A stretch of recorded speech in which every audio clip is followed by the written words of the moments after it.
सुनो मित्रों ते बेलियो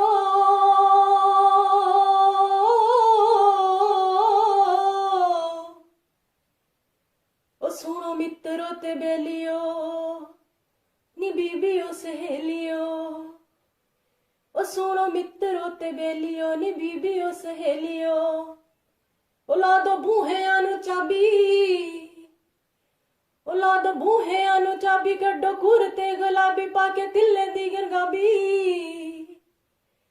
कट्ठे होणगे पंजाबी कट्ठे होणगे पंजाबी अज होणगे पंजाबी छड्डो सारे जंजाल छड्डो सारे जंजाल चलो चलो रेली नाल बई चलो रेली नाल पग बन के नवाबी अज होऊगा कमाल बई चलो रेली नाल अज चलो रेली नाल पंजाबी रेली नाल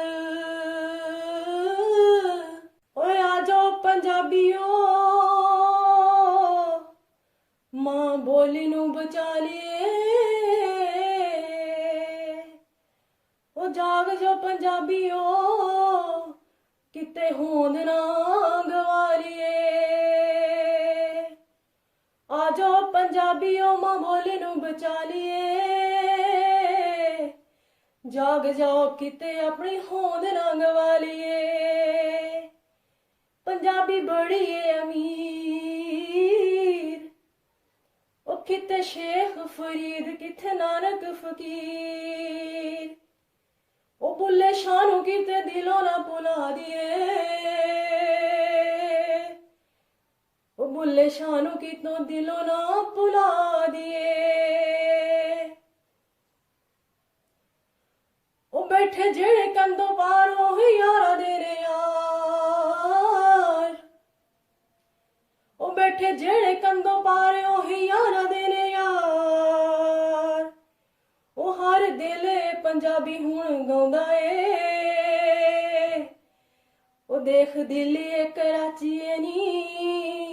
लुधियाने वाले नू लाहौर तुरा आउंदा ए लाहौर तुरा आउंदा ए लाहौर तुरा आउंदा ए लाहौर तुरा आउंदा ए ओ हुण जाना ए रेली दे नाल ओ पा पूरी पूरी पूरी वे कमाल ओ मैं भी जाना रेली नाल ओ मैं भी जाना रेली नाल पर जाना सेली नाल क्या बदतमीजी हुई है? No, he said me like Punjabi language. Madam ji आप जरा आराम से हमसे ना शीशा नीचे करके बात करिए करो बुरा नहीं सी ये बदतमीजी की आपने he should say me sorry नहीं, आपसे वो कुछ मांगना चाह रहे थे। क्या मांगना चाह रहे थे आपसे? मांगना नहीं चाह रहे थे he said me in Punjabi something bad he should talk to me in decent language एक बार फिर ਅਸੀਂ पंजाबी की गल करांगे। यहाँ पर अमार साहब बड़ी जज्बाती नारेबाजी करवा रहे हैं। उर्दू मीडियम ना मंजूर कतई ना मंजूर गैर फितरी बयानियां ना मंजूर नहीं मानते ही नहीं नहीं असि नहीं मानते पंजाब दी वंड भी ना मंजूर वो भी ना मंजूर क्यों ना मंजूर साजिश है बहुत वड्डी साजिश है पंजाब दी आवाम नाल पंजाब दी लुकाई नाल साजिश है पंजाब दी आवाम दे नाल पंजाब दी लुकाई दे नाल लोकां नाल ਇਹ ਸਾਜ਼ਿਸ਼ है बहुत वड्डी साजिश है ਤੁਸੀਂ ਜਾਣਦੇ ਹੋ ਕਿ ਜਿਹੜੇ ਸਰਾਇਕੀ ਕਹਿੰਦੇ ਨੇ ਕਿ ਤਖਤੇ ਲਾਹੌਰ ਨੇ ਕਬਜ਼ਾ ਕੀਤਾ ਸਾਰੇ ਵਸਾਇਲ ਤੇ ਉਹ ਤਖਤੇ ਲਾਹੌਰ ਦਾ ਕਬਜ਼ਾ ਰਵੇ ਇਹ ਤਖਤੇ ਲਾਹੌਰ ਨੇ ਕਬਜ਼ਾ ਨਹੀਂ ਕੀਤਾ पंजाब बाइंडिंग फोर्स है पंजाब तकसीम होएगा ते रियासत नू नुकसान पहुंचेगा रियासत खतरे च पै जाएगी पंजाब तकसीम होएगा ते रियासत खतरे च पै जाएगी किस तरह पै जाएगी जी इस वास्ते कि पंजाब बाइंडिंग फोर्स है ਤੁਹਾਨੂੰ ਪਤਾ ਹੈ ਸਿੰਧੂ ਦੇਸ਼ ਦੇ ਨਾਰੇ ਵੱਜੇ ਨੇ ਇੱਥੇ ਤੁਹਾਨੂੰ ਪਤਾ ਹੈ ਪਸ਼ਤੀਨ ਹੈ ਉਸ ਪਾਸੇ ਤੁਹਾਨੂੰ ਪਤਾ ਹੈ ਉੱਥੇ ਬਲੋਚ ਲਹਿਦਗੀ ਪਸੰਦ ਲੜ ਰਹੇ ਨੇ ਠੀਕ ਹੈ ਸਾਡੇ ਨਾਲ ਅਸੀਂ ਅਗਰ ਪੰਜਾਬ ਵੰਡ ਦਿੱਤਾ ਤੇ ਅਸੀਂ ਜੋੜਨ ਦੇ ਲਾਇਕ ਨਹੀਂ ਰਹਾਂਗੇ ਸਾਡੀ ਤਾਕਤ ਮੁੰਤਸ਼ਰ ਹੋ ਜਾਏਗੀ ਤੁਸੀਂ ਕਹਿੰਦੇ ਹੋ ਕਿ ਅਗਰ ਪੰਜਾਬ ਤਕਸੀਮ ਹੋਇਆ ਤੇ ਪਾਕਿਸਤਾਨ ਜਿਹੜਾ ਹੈ